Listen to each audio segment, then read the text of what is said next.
সুপ্রিয় দর্শক, আসসালামু আলাইকুম। সবাইকে স্বাগত জানাচ্ছি হার্ট টক বাংলা চ্যানেলের মাথায় কত প্রশ্ন আসে অনুষ্ঠানে। তো মাথায় তো প্রতিনিয়ত প্রশ্ন আসতে থাকে, তবে আজকে যে প্রশ্ন এটা খুব বেশি না, একটা খুব জরুরি প্রশ্ন। আমার হাসিও পাচ্ছে। কেন হাসি পাচ্ছে সেটার ব্যাখ্যা দিচ্ছি। সেটা হচ্ছে যে এই গত 2-1 দিন যাবত শোনা যাচ্ছে যে আগামী 3-4 দিনের মধ্যে ডক্টর ইউনূস সাহেব নাকি নির্বাচনের তারিখ ঘোষণা করবেন, যে কবে নির্বাচন হবে। তো এটা সোর্সটা কি? সোর্সটা হচ্ছে যে উনি তো ওই বিভিন্ন রকমের সমস্যা দেখা গেলে রাজনৈতিক দলগুলিকে নিয়ে বসে। এই এনজিওদের তো এই সিস্টেমটা আছে, বসতে কোনো সমস্যা নাই, এটাতে তারা পছন্দ করে। তো বৈশা মনে করেন যে কি কথাবার্তা হয়েছে সেটা তো আর ওপেন হয় নাই, 2-1 জন বেরিয়ে বলছে আর কি। যেমন জাতীয় পার্টির একাংশের নেতা মুস্তফা জামাল হায়দার, উনি বলছে যে ফেব্রুয়ারিতে ইলেকশনের হবে এবং সেই ঘোষণা দিবে, সেটা নাকি প্রধান উপদেষ্টা তাকে নাকি বলছে। তো এটা শোনার পরে এটা বিশ্লেষণের মধ্যে পড়ে যায়। আগে একটা গল্প বলে নেই, একটা গল্প বলাটা জরুরি। গল্প মাঝে মাঝে এই বিশ্লেষণের চাইতে আরো কার্যকর হয়। প্রথম গল্প যেটা হলো সেটা হচ্ছে কি, গ্রামের এক নববিবাহিত বধূ, খুব বেশি নব না, মানে 6 মাস 7 মাস হয়েছে আর কি। তো সে শ্বশুরবাড়িতে থাকে, জামাইয়ের সাথে তার সম্পর্ক। ওই সময় তো বুঝে না, একটা হানিমুন পিরিয়ড, তো বুঝেনি বিষয়টা কি। আর প্রথমে সরি বলে নিচ্ছে যে গল্পটার মধ্যে একটু এলিমেন্ট একটু বিষয়, তবে গল্পটা খুব পারফেক্ট।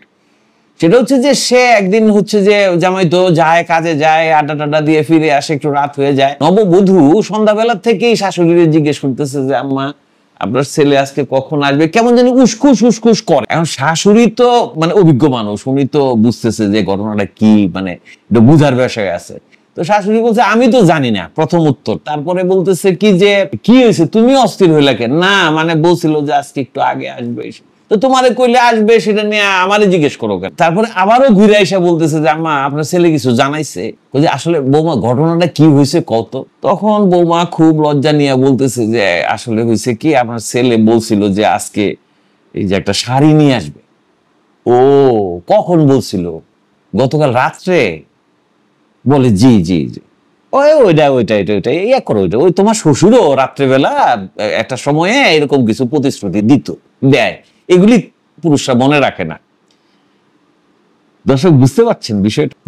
নির্বাচন এই সমস্ত যে বিষয়গুলি যেগুলি বলা হচ্ছে যে এই হবে সেই হবে, নির্বাচনের ঘোষণা দিবে, ডক্টর ইউনূস হচ্ছেন এমনই একজন মানুষ, উনি বলবে যে আমি নির্বাচনের ঘোষণা দিব। কে বলছে? Who said?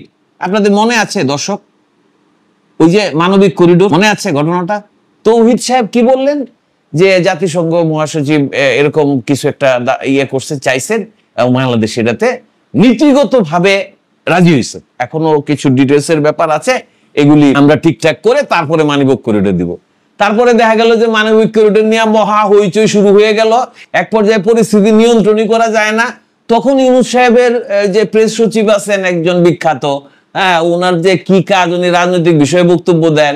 তো উনি বললো যে কখন বলা হইলো সরকার দিবে এটা? ওমা, পুরা 360 ডিগ্রি ঘুরে গেছে বিষয়টা। এখন এই যে গত কয়েকদিন যাবত প্রধান উপদেষ্টার সাথে বৈঠক হচ্ছে এবং সেই বৈঠকে কি কথা হচ্ছে, এই বিষয়গুলি কিন্তু ওপেন, ওইখানে আলোচনাটা কিন্তু সরাসরি সম্প্রচারিত কোনো অনুষ্ঠান নয়। টিভিতে এটা সরাসরি সম্প্রচার করা হয় নাই। ওইখানে সাম দেলোয়ার হোসেন গেছে, সাম সাফি হাসান গেছে, সাম জুবায়ের গেছে এবং তারা বেরিয়ে এসে তারা ব্যাখ্যা করছে। এবং ডক্টর ইউনূস হচ্ছেন এমন পর্যায়ের ক্লাসিক, পরেরটা বললাম না, এমন পর্যায়ের ক্লাসিক যে উনি যেই কথাটা বলবেন সেটার 14 রকমের ব্যাখ্যা হবে। 2 রকম না, 3 রকম না, 14 রকম ব্যাখ্যা করা যাবে। আমি তো এই জিনিস বুঝাই নাই, আমি তো আগেই বলছি, আমি তো সেই কবেই বলছি পরে এপ্রিলের পরে গিয়ে ইলেকশন হবে। তো আপনি যে কইলেন যে লন্ডনে গেলেন, ওইখানে যে বললেন, ওইখানে যে কি বললাম, ওইখানে তারেক রহমান, উনি সম্মানিত তারেক রহমান, উনি বলছিলেন ইলেকশনটা আগে দেওয়া যায় কিনা।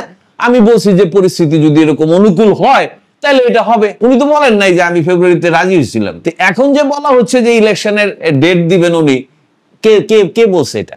হু সেইড? মুস্তফা জামাল হায়দার? উনি কি প্রতিনিধি? উনি কি ডক্টর ইউনূসের প্রতিনিধি, মুখপাত্র? এবং কি বলছে সেটা একুরেট শব্দটা উচ্চারণ করুক। একটা জিনিস বুঝবেন দর্শক, ডক্টর ইউনূস নিজেই বলছেন বড় মাঠের খেলোয়াড়। ডক্টর ইউনূসের কথাবার্তা, ওনার যে চাল চলন আচরণ, এগুলিকে ব্যাখ্যা করার জন্য আসলে বিশাল জ্ঞানী হইতে হবে। বর্তমানে যারা রাজনীতির মধ্যে আছেন, আমার মনে হয় যে তারা এইগুলি জিনিসগুলি বুঝেন না, এই লেভেলের জ্ঞানও তাদের নাই, এবং ডক্টর ইউনূসও সেটা ভালো মতোই জানেন। একটা পিচ করে একটা বাণী দিয়ে দেন, বাস নাচতে থাকে, এই ইলেকশন তো দিব কইছে, ওই যে বউরে কথা দিয়ে গেছে, কোন মুহূর্তে কথাটা দিছে, কেন তখন দিতে হয়েছে, এটা তো বুঝতে হবে। যে শাড়ি কিনে দেবো, তোমার শাড়ি কিনে দেবো, ওই তোমার শাড়ি কিনে দেবো কয়ে ওর তো ওর স্বার্থ আদায় করছে, ও তো কাম সেরা ফলাইছে। এখন শাড়ির কথা কি আর মনে আছে? কখন কইলাম তোমারে, কখন কইলাম শাড়ি কিনে দেবো, কেন রাত্রে যে তুমি কইলা? আরে রাত্রে কি আমি শাড়ির কথা বলছি নাকি? আমি বলছি না হবে না হবে না, এই যে হবে না হবে না, এটার একটা গল্প আছে দর্শক, আজকে গল্প দিয়েই শুরু করি। সেটা হলো যে আমার এক বন্ধু ছিল, মনে করেন যে কারো কাছ থেকে 500 টাকা ধার করছে, তো এটা আসলে কি, সে এটা দিবে না, ফেরত দিবে না, এটা হলো তার মানসিকতা। তো তার কাছে যখনই টাকা চাওয়া হয় সে বলে দিমানে দিমানে দিমানে, জামালপুরের কলোকিয়াল ল্যাঙ্গুয়েজ, তো আঞ্চলিক ভাষা। তো আমি একদিন তারে বললাম যে তুমি যে বলো যে এই টাকাটা চাইলেই তুমি যে বলো দিমানে দিমানে, এটার মানেটা কি? যে শোনো দেলোয়ার, মানে আমি যখন দিমানে বলবো তার মানে সেটা কখনোই দিব না, আমি যখন দিমুনে বলবো দিমুনে তার মানে আমি দিব। তো এই যে ভাষাগত যে বিষয়গুলি আছে, এই যে মানবিক করিডোর, কে বলছে আমরা দিতে চাইছি? আমরা তো কই নাই, আমরা তো কখনো বলি নাই মানবিক করিডোর দিব। ওইখান দিয়ে মনে করেন রোহিঙ্গাদের ওইখানে, তারপরে আরাকান আর্মি, মানে মানবিক বিপর্যয়ের যে কিছু বিষয় আছে, কিছু রেশন টেশন এগুলি যাবে, এগুলি নিয়ে একটা আলোচনা হয়েছে। আমরা কি বলছি এটা কি মানবিক করিডোর? কি বলেন না বলেন, এই হচ্ছে ইউনূস সরকার, এই হচ্ছে অন্তর্বর্তী সরকার। এখন ব্যাপারটা হচ্ছে কি, নিউজ মিডিয়া যেগুলি আছে এগুলির একটা খোরাক লাগে যে এটা নিয়ে একটু আলোচনা হোক। নিউজ মিডিয়ার লোকজন যে একেবারে বোকা তা না, তারা বুঝে, টকশো যারা করে তারাও বুঝে বিষয়গুলি, এত ইয়া না। রাজনীতিবিদদের হয়তো কিছুর একটা সমস্যা হয়, অথবা তারাও হয়তো তাদের স্বার্থে এটা নিয়ে নাচানাচি শুরু করে দেয়। ইলেকশন তো একটা বিশাল বাণিজ্যের ব্যাপারে পরিণত হয়েছে। ইলেকশন হওয়া মানেই হচ্ছে যে অনেক কিছু এটার সাথে জড়িত থাকে, কে কত আসন পাবে, কিভাবে ইয়েটা হবে, এইগুলি। তো এই যে বিষয়টা, এই যে নাচানাচিটা, এটা হচ্ছে সেরকম গল্প যে 9 মণ ঘিও পুড়বে না, রাধাও নাচবে না। মানে এটার গল্পটার মানে দর্শক আপনারা জানেন, সেটা হচ্ছে যে রাধা হলো মহা সুন্দরী, ওই লোকজনের ইচ্ছা হয়েছে একটু রাধার নাচ দেখবে, তো রাধার কাছে গিয়ে অ্যাপ্রোচ করা হয়েছে, একটু নাচো না, তুমি তো বিখ্যাত সুন্দরী, তুমি একটু নাচো। রাধা দেখলো না তো করা যায় না, টেকনিক্যাল কূটনৈতিক মানুষ ডক্টর ইউনূসের মতোই। তো উনি বললেন যে ঠিক আছে আমি তো নাচতে পারি, কিন্তু আমার ওই যে নাচার যে একটা অনুভূতি আসে না, যে আমি যে নাচবো, এই যে অনুপ্রেরণাটা ভিতরে আসতে হইলে এই ঘি পোড়াইতে হবে।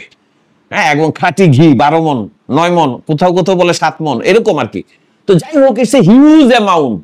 তো 7 মণ 12 মণ 9 মণ কি জোগাড় হয় না, রাধাও আর নাচে না। তো ইউনূস সাহেব কি বলছে, মুস্তাফা জামাল হায়দারের সাথে বৈঠকে সেলিম সাহেব ও আরেকজন সাদাত হোসেন সেলিম আরেকজন আছেন, উনিও বলছেন যে ইলেকশনের ঘোষণার আগে দিবেন। আসলে আমার যেটা হিসাব বা আমরা যেটা মনে করি, এই যে প্রশ্নটা যে আসলে কি উনি নির্বাচনের তারিখ ঘোষণা করতে যাচ্ছেন, এটার আসলে অন্যদিন যেমন উত্তর জানি না বলি, এটার উত্তর আসলে স্পষ্টতই জানি। এটা হলো এই সরকারের যে আচরণ, মানে সরকারের যে মাথা, ওনার যে আচরণ, সেই আচরণ থেকে স্পষ্ট কোনো কিছুই ঘোষণা করা হবে না। ডক্টর ইউনূস বলবে যে নির্বাচনের তারিখ আমি ঘোষণা করতে যাব, কোন দুঃখে, আমার কি টাকা লাগছে, এটা ঘোষণা করবে নির্বাচন কমিশন। এটা আমরা যেটা করতেছি, আমরা সংস্কার করতেছি, আমরা জাতীয় ঐক্যমত্য কমিশন করতেছি।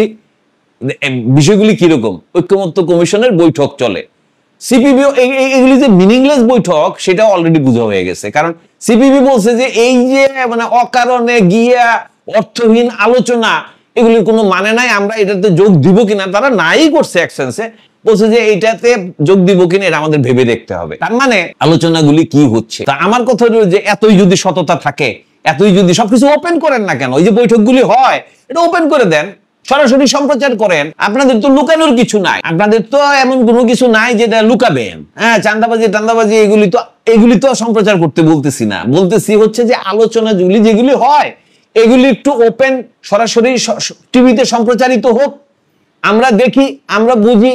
এই যে আপনার মুস্তাফা জামাল হায়দার যে কি বুঝে কইতেছে যে ডক্টর ইউনূস নির্বাচনের তারিখ ঘোষণা করবেন, এটা মুস্তাফা জামাল হায়দারই জানে। এবং দর্শক আজকে শেষ করে এই কথা বললাম, অনেকগুলি গল্প বললাম আজকে, রাজনৈতিক বিশ্লেষণের মধ্যে খাপ খায় কিনা আপনারা বিবেচনা করে দেখবেন। ডক্টর ইউনূস নির্বাচনের তারিখ ঘোষণা করতে যাচ্ছেন না। 5ই আগস্ট গত সরকারের পতনের একটা বর্ষপূর্তি, ওই দিন উনি জাতির উদ্দেশ্যে কিছু কথা বলবেন, যেই কথাগুলির মানে উদ্ধার করার জন্য আমাদেরকে আবার গবেষণায় বসতে হবে। উনি কি বললেন, উনি কি বুঝালেন, সবকিছুই আশ্বাস থাকবে, সবকিছুই এটা এটা বুঝেই যাচ্ছে ওনার বক্তৃতাগুলি, দেখা গেছে তো এই হবে সেই হবে, এই হচ্ছে সেই হচ্ছে, এই জাতীয় কোনো সলিড, মানে ওনার কথার মধ্যে মনে হয় কি যেন উনি সলিড কোনো কিছু বলতেছেন, আসলে কিছুই সলিড না। উনি কোনো ঘোষণাও করতে যাচ্ছেন না। আমরা একটু 2-3 দিন একটু উত্তেজনায় থাকি। আজকে 27শে জুলাই, 5ই আগস্ট আসতে আরো মনে করেন যে সপ্তাহখানেক বাকি আছে। এটার মধ্যে একটু উত্তেজনায় থাকেন, আপনারাও থাকেন, গল্প শোনেন, আলোচনা করেন, চায়ের আসরগুলি গরম হয়ে উঠুক। কিন্তু প্রশ্নের উত্তর আজকে দিয়ে দিলাম, জানি না আপনারা কিভাবে নিয়েছেন। ধন্যবাদ সবাইকে।